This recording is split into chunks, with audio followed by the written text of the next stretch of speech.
Well, Eid Mubarak to one and all. It's this Eid. I thought I should send out some sort of message.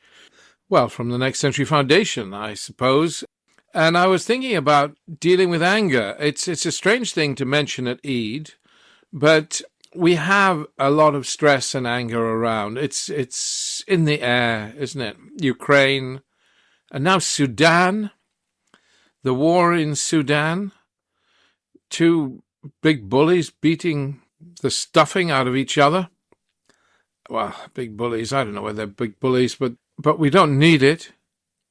The international community backing one, and not the one you generally think of, but there you go.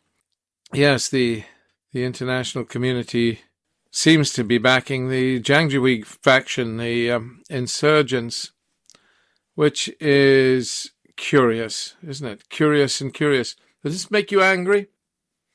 I don't know. It's what it is, and life is what it is. At a small scale, at a human level, we all have our own angers and stresses to deal with. I feel frustrated very often by having to beat my head against a brick wall over little local issues. They're trying to close a chapel down where I live, and I found myself getting angry, which does nobody any good. And I get angry with myself sometimes, and the sense of frustration becomes difficult. And this is Eid. It's a time of celebration. We shouldn't be talking about anger. Well, we need sometimes to deal with it and to push it away and find ways to do so. They always say, don't they, breathe deep and close your eyes and just give yourself a little space. And that helps. I've often thought happy thoughts help me, specific thoughts. Thoughts about walking the dog, or thoughts about the children coming home later in the year, or there can be any number of things. Of course, I find myself consoled too by a drop of whiskey or a packet of crisps, but that's dopamine. That's the easy out. We need the serotonin that happy thoughts bring. I sometimes sing. I don't know about you. Eid is a good time for singing. Got to accentuate the positive. That's one of my favorites. Eliminate the negative. Latch on to the affirmative. Don't mess with Mr. In-Between. I love that song. I often sing it to myself because I find it uplifting, and song and singing is uplifting, and we need to lift ourselves up. But it's more than that, actually. We need a sense of hope, and hope feeds on idealism, and I think we need to be idealistic rather than pragmatic this Eid. If you're pragmatic, then you're a cup half empty person very often, and you see the world sliding down the tubes, and you despair. But if you're idealistic, then you can find strong hope and something to believe in. I very often think of the old Khalil Gibran adage of a world without frontiers. You remember the great Lebanese mystic and poet. He was a great believer in love, and as was Rumi, the great mystic Sufi poet and thinker and sage. Love is an answer, but love goes beyond mere loving. I think we need an ideology of love. That's why I like cosmopolitanism.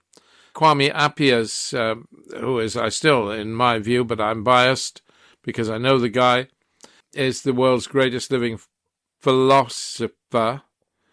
Kwame Appiah, who advocates cosmopolitanism, the idea of us all being one brotherhood and sisterhood of mankind, but being allowed our own identity and indeed emphasizing our differences in a constructive way so that we celebrate our different cultures, but we are one human family in which we all share and value one another equally. And that's the kind of thing we need. And we need forgiveness too. It's hard to forgive people whom you know are wrong. And we are blooming sure, aren't we, that he is wrong and I am right. And it's often the cruelest thing you can say to another person, you were wrong and I am right. I find it difficult, really, to be forgiving, especially when you're faced with somebody who is not merely wrong, but is abusing others whom are weaker than you. And do you treat them with love and forgiveness? Actually, yes, you have to. It's the only way out. Doesn't mean you knuckle under to wrongs and allow wrongs to persist. It's that old adage, isn't it? That old Christian adage which applies in all religions. Hate the sin, not the sinner. And it's a very important adage. So we need forgiveness, and that's also key. This marvelous Eid, it sounds like more like a Ramadan message than an Eid message, but we are all so overwhelmed at the moment. I mean, where did the Sudan war come from? It's been fulminating for a couple of years, but it's now out of the blue. It hits us. Or it's seemingly out of the blue. But nonetheless, so we need something to lift our hearts. We need something to lift our hearts, and the spirit of forgiveness helps. And let go of our anger, let go of our rage and outrage. Still stand up for principle, but do so with a calm heart. You know, they used to say, count 5, my mother used to say, before you say anything. 1, 2, 3, 4, 5, before you. Don't do that often enough. Do you? And then we can truly celebrate Eid as a time of new beginnings, Eid al Fitr. Tomorrow is the first day of the rest of your life. What a joyous thing. A new day, a new dawn. Al Fajr al Jadid. A new dawn. We need that so badly. And we should lift our hearts and fill them with sunshine and look at a better tomorrow, because yesterday is dead and tomorrow is all there is. And tomorrow will be and can be a better day for you, a better day for me, and a better day for the world. And God grant that it may be so this Eid. Bless you all.